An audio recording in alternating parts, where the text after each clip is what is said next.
In today's video, I'm going to teach you Trello tutorial, how to use Trello to crush your productivity. 5 minutes. First, head to Trello and either sign up or log in. It's free to get started, and once you're in, you'll see your workspace where all your boards live. Create a new board. Think of a board as your project hub.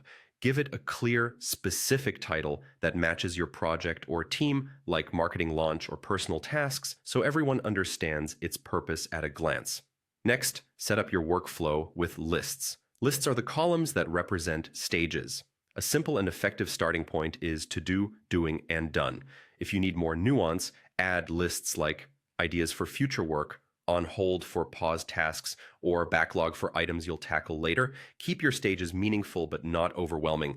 Clarity beats complexity. Now, add cards. Each card is a single task or a small project. Give each card a short, action-oriented title so it's obvious what needs to happen.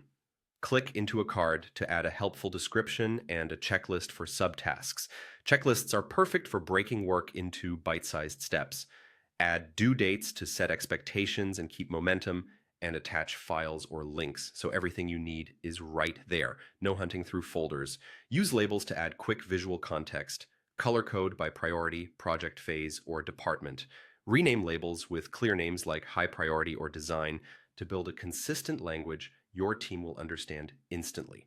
Invite your team to the board and add specific members to the cards they're responsible for. Inside a card, use the @ symbol with a teammate's name to notify them directly in descriptions or checklist items. Include a short note about what you need and by when to avoid back and forth.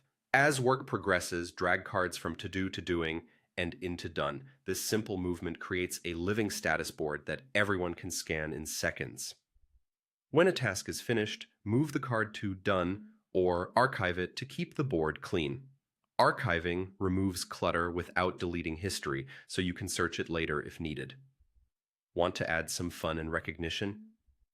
Use stickers on cards to celebrate wins and highlight milestones. Finally, power up your board with integrations. Connect tools like Google Drive for quick file access, or turn on the calendar power-up to view tasks by due date in a calendar layout. It's a great way to see your workload and plan your week. That's it. Set up your board, keep cards focused, and let the workflow guide your day. Now go make your Trello board work for you.